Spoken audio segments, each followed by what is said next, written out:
राजू की फसल सूख रही थी तो उसने रात के समय खेत में पानी लगाने का सोचा और खेत पे पहुंच गया। लेकिन राजू जैसे ही खेत में गया उसे पसीना आने लगा। खेत का नजारा देखकर उसके पैरों तले जमीन खिसक गई। लॉजिकल आदमी क्या बता सकते हैं राजू ने खेत में ऐसा क्या देखा जिससे उसे पसीना आ गया।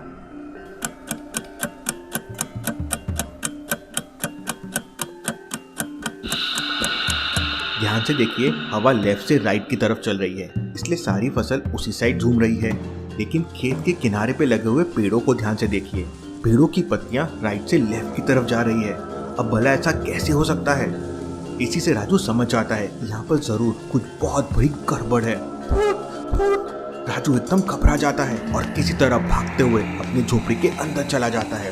राजू इतना डर गया था कि वो झोपड़ी से बाहर निकलने के लिए भी डर रहा था। तभी उसकी नजर झोपड़ी की चीजों पे पड़ती है और वो समझ जाता है कि भूत झोपड़ी के अंदर भी आ चुका है। आजकल आदमी राजू को कैसे समझा कि भूत झोपड़ी के अंदर भी आ चुका है? सोचिए सोचिए।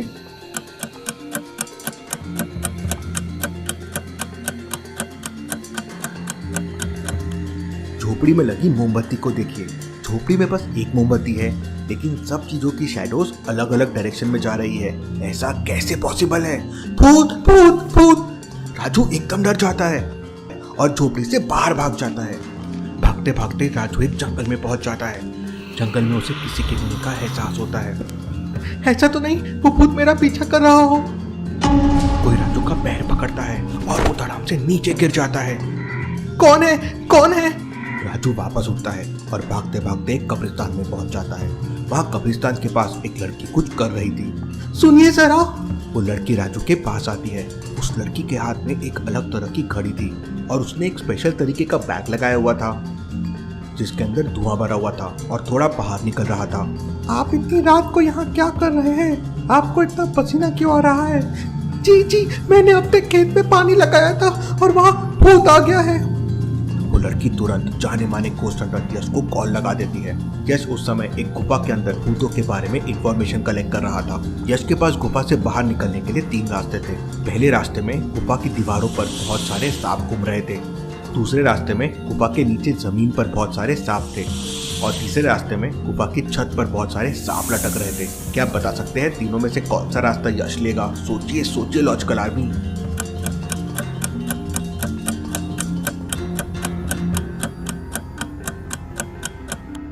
यश पहले और तीसरे रास्ते से नहीं आ सकता क्योंकि सांप उसे कैसे भी करके काट लेंगे।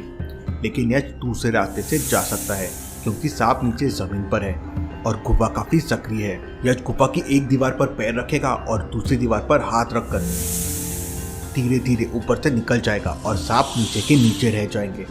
यश गुफा से बाहर आ जाता है। यश तुरंत अपनी बाइक से नदी के पास वाले शमशान घाट की तरफ निकल पड़ता है जहाँ राजू और वो लड़की थे। लेकिन थोड़े दूर जाने के बाद यश को रास्ते में बहुत सारे तरह तरह के जानवर दिखाई देते हैं और यश की घड़ी में जोर जोर से अलार्म बजने लगता है। इसका मतलब यहाँ कहीं पर भूत है। यश सारे जानवरों को अच्छी तरह से देखता है और समझ जाता है कि भूत कौन से जानवर के अंदर है। लॉजिकल आदमी क्या आप बता सकते हैं भूत कौन से जानवर के अंदर हो सकता है? सोचिए सोचिए।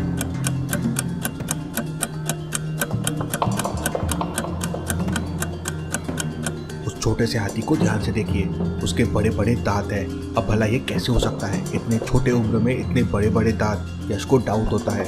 यश जैसे ही उस छोटे हाथी के पास जाता है उसकी घड़ी का अलार्म तेज होने लगता है। यश को अपने पास आता देख वो हाथी का बच्चा हवा में उड़ने लगता है। लेकिन यश पहले से सावधान था। वो तुरंत अपनी गन निकालकर उस भूत हाथी को पकड़ लेता है। इसके बाद यश तुरंत उस नदी के पास पहुंच जाता है जिसके आगे शमशान घाट था।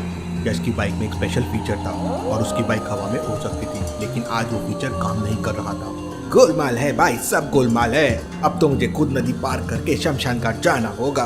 यश नदी के किनारे पहुंच जाता है लेकिन उसे समझ नहीं आ रहा था कि नदी को कैसे पार किया जाए क्योंकि नदी का पानी बहुत तेज था। लॉजिकल आदमी क्या आपके पास कोई ऐसा आइडिया है जिससे यश नदी पार कर सके? सोचिए सोचिए लॉजिकल आदमी।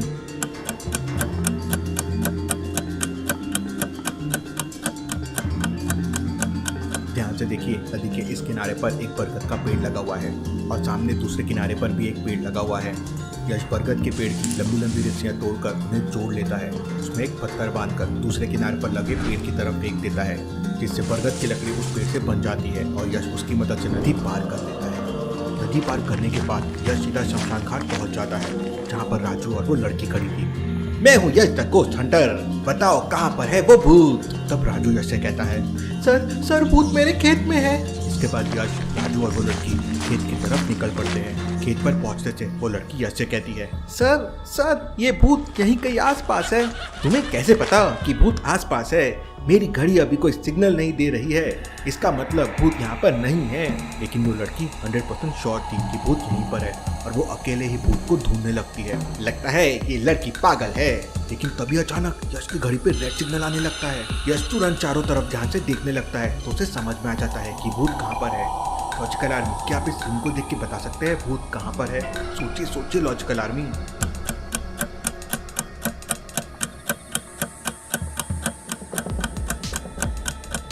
पेड़ पर लटकी हुई उस रस्सी को ध्यान से देखिए। पूरी रस्सी का केवल 5% हिस्सा ही लेफ्ट साइड में है, बाकी पूरी रस्सी राइट साइड में लटकी हुई है। मतलब रस्सी को तो नीचे गिर जाना चाहिए था, लेकिन रस्सी अभी भी पेड़ पर लटकी हुई है। इसका मतलब यहाँ पर भूत है और उसी भूत ने इस रस्सी को पकड़ कर रखा है। लेकिन इससे पहले कि यश अपनी गन से उस भूत को पकड़ पाता, वो भूत उस रस्सी से यश को बांध देता है और फिर यश कुछ नहीं कर पाता। बगल में खड़ा राजू ये सब देख रहा था। वो बहुत डर जाता है और कांपने लगता है। लेकिन वो लड़की भूत से बिल्कुल नहीं डरती।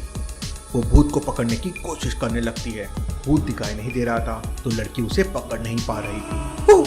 कहाँ है कहाँ है तू? लड़की तरह तरह से आवाजें निकालने लगी थी। लड़की को देख राजू और डर जाता है और यश कंफ्यूज हो जाता है। लेकिन थोड़ी देर बाद वो लड़की अपना बैग खोलती है जिसमें से सफेद कलर का धुआं बाहर निकलने लगता है।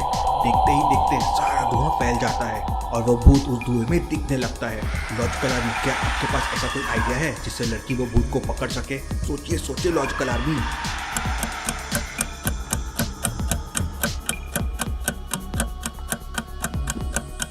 यश तो रस्सी से बंधा हुआ है लेकिन उसकी गन नीचे पड़ी हुई है। वो लड़की तुरंत यश की गन उठाती है और भूत को पकड़ लेती है। भूत को पकड़ने के बाद वो लड़की उस भूत को अपने बैग में डाल लेती है और अचानक वहां से गायब हो जाती है। How is this possible? ये लड़की कहाँ गायब हो गई? राजू जल्दी से मेरी रस्सी खोलो। राजू तुरंत दौड़ के आता है और यश की रस्सी खोल देता है। सर मुझे लगता है वो कोई जादुई लड़की थी, इसलिए भूत को पकड़कर गायब हो गई। वो लड़की कोई भी हो, मैं उसे जरूर ढूंढ निकालूंगा। इसके बाद यश काफी देर तक जंगल में उसी लड़की को ढूंढता रहता है मगर वो लड़की कहीं नहीं मिलती। फाइनली यश राजू को उसके खेत पे ड्रॉप कर देता है और नदी पार करके वापस अपने बाइक से घर आ जाता है। यश भूत या हाथी को प्रिजन में रख देता है और उस मिस्ट्री गर्ल के बारे में सोचने लगता है। आखिर वो लड़की कौन थी और कहाँ गायब हो गई? वो लड़की भूत तो बिल्कुल नहीं थी क्योंकि यश की घड़ी में अलार्म नहीं बजा। लेकिन वो कौन थी और उसका नाम क्या था? ये सोचते सोचते यश की नींद लग जाती है।